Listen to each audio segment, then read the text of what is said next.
Assistant director बनने के लिए क्या करना पड़ता है। सबसे पहले तो आप ये बात समझ लीजिए कि असिस्टेंट डायरेक्टर है ना, वो कोई छोटा मोटा पोस्ट नहीं होता है।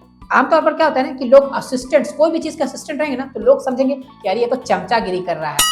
लेकिन असिस्टेंट डायरेक्टर के केस में ऐसा नहीं है। असिस्टेंट डायरेक्टर जो है ना, वो मेन डायरेक्टर जो रहते हैं ना, जिन्हें यूजुअली डायरेक्टर कहा जाता है, तो डायरेक्टर का राइट हैंड होता है। अगर असिस्टेंट डायरेक्टर्स को हटा दिया जाए ना, जितने भी 2-4 असिस्टेंट डायरेक्टर्स रहते हैं ना, हटा दिया जाए ना, तो डायरेक्टर जो ना वो लूला लंगड़ा हो जाएगा।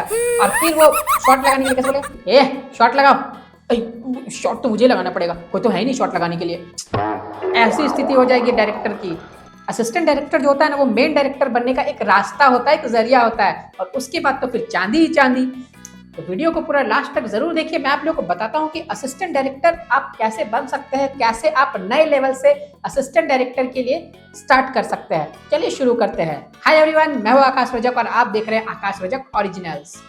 तो असिस्टेंट डायरेक्टर बनने के लिए सबसे पहले आपको क्या करना है ना, पॉइंट नंबर 1 पर है लर्न द बेसिक्स, यानी आपको फिल्म मेकिंग की बेसिक सीखनी पड़ेगी। अगर आप बेसिक नहीं जानेंगे ना, तो भगा देंगे आपको प्रोडक्शन वाले। देखिए आज का जो समय चल रहा है ना, जो दौर चल रहा है ना, ये बिल्कुल मतलबी दुनिया हो गया है। अब देखिए इस मतलबी दुनिया में कोई किसी को बिना फायदे के क्यों रखेगा। तो आप थोड़ा बहुत जानेंगे ना, तो उनको लगेगा कि थोड़ा बहुत फायदा तो उनको होगा आपसे, तो वो आपको रख सकते हैं। अब देखिए लगभग आपको सीखना क्या पड़ेगा, लेकिन पूरी डीप में तो नहीं, लेकिन बेसिकली आपको क्या सीखना होगा ना कि आपको शॉट लगाने सीख लेना है, camera movements, angle, shot sizes वगैरह, फ्रेमिंग वगैरह आपको सीख लेना है, बेसिक लाइटिंग सीख लेनी है, और कैमरा का थोड़ा बहुत इंफॉर्मेशन रखिएगा, लेंस वगैरह का थोड़ा बहुत इंफॉर्मेशन रखिएगा। तो आप इतना जानेंगे ना तो काफ़ी है। अब आपके दिमाग में आ रहा हो ना कि ये सब नॉलेज आखिर मिलेगी कैसे। तो देखिए इसके लिए मेरी ई बुक्स भी है जो फिल्म मेकिंग पर, स्क्रिप्ट राइटिंग पर बेस्ड है। तो आपको फिल्म मेकिंग की ई बुक्स की अगर काम है, जिसमें आप camera shot sizes, camera angles, camera movements, camera framing, ये सब सीखना चाहते हैं, तो इन सभी पर ई बुक्स है film makers and writers POV part 1, 2, 3 और 4 के नाम से। इन सभी में आपको ये सभी चीजें सिखाई गई है, तो आप बाय कर सकते हैं। बहुत ही अफोर्डेबल प्राइसेस है, 100 से लेकर के 200 के रेंज में ये सब आती है, तो आप बाय कर सकते हैं। बाय करने के लिए आपको ज्यादा कुछ नहीं करना है, आपको हमें स्क्रीन पर दिए गए नंबर पर कांटेक्ट करना है। और देखिए ये ई बुक्स है, आप अपने मोबाइल, लैपटॉप और कंप्यूटर में इसे सेव रख करके पढ़ सकते हैं और सीख सकते हैं। आज के समय में हार्ड कॉपी कौन रखता है, ई बुक रखिए, ताकि जब आपको मौका मिले ना शॉट लगाने का और आप कुछ भूल गए, तो फट से आप मोबाइल निकालिए, 1 मिनट सर वो थोड़ा किसी का कॉल आ रहा है, निकाला आपने ई बुक खोला, देख लिया कि अरे ये ओटीएस शॉट क्या होता है, देखते जरा ओटीएस शॉट क्या होता है। बिल्कुल इमेजेस वगैरह से पूरा दिखा करके वहाँ पर समझाया गया, आप आसानी से एक नज़र मारेंगे ना, आप पूरा समझ जाएंगे, फिर तुरंत आप वहाँ पर लगा देंगे।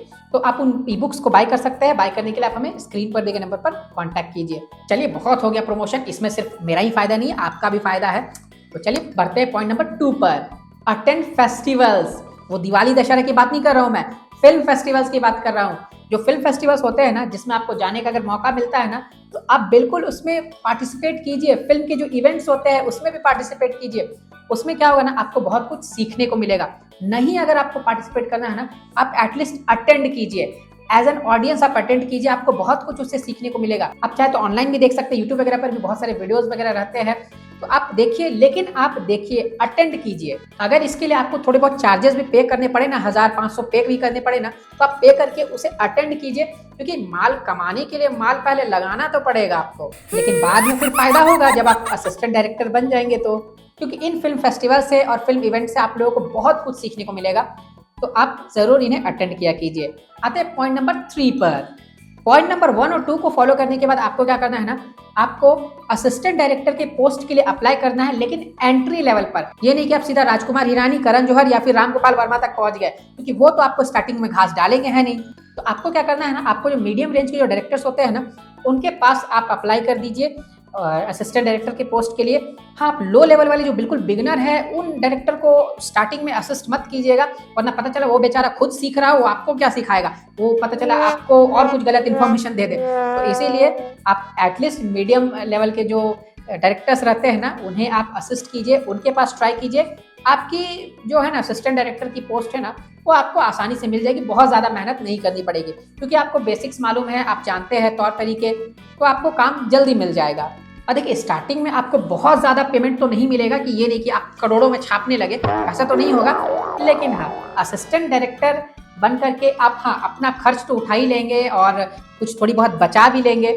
तो उतना तो आपको मिलेगा। लेकिन जब आप डायरेक्टर बन जाएंगे ना, तब तो आप सोच ही नहीं सकते हैं, तब तो आपको इतने पैसे मिलेंगे ना कि आप इमेजिन भी नहीं कर सकते हैं। जब आप असिस्टेंट डायरेक्टर के रूप में 3 साल, 4 साल, 5 साल, वो आप पर डिपेंड करता है कि आप कितनी जल्दी काम को सीख जाते हैं। जब आप अच्छे से सीख जाते हैं ना, तो आप अपने इंडिविजुअल प्रोजेक्ट के लिए अप्लाई कर सकते हैं, आपके खुद के प्रोजेक्ट के लिए अप्लाई कर सकते हैं। प्रोडक्शन हाउसेस के ऑफिस में जाकर के आप बात कीजिए, आप बताइए कि आपका ये प्रोजेक्ट है, आप डायरेक्ट करना चाहते हैं, आपका ये एक्सपीरियंस है, तो फिर आप अपना individual project as a director start कर सकते हैं और उसके बाद फिर आपके पास ज़बरदस्त रोकड़ा आ जाएगा। तो इसी बात पर कर दीजिए वीडियो को लाइक और चैनल को सब्सक्राइब भी करके रखिए, क्योंकि सब्सक्राइब करेंगे ना तो इस तरह की बहुत सारी वीडियोस आपको देखने को मिलेगी जो फिल्म मेकिंग और स्क्रिप्ट राइटिंग पर बेस्ड होंगी। तो चलिए फिर मिलेंगे हम लोग एक नए वीडियो में। Love you and bye bye.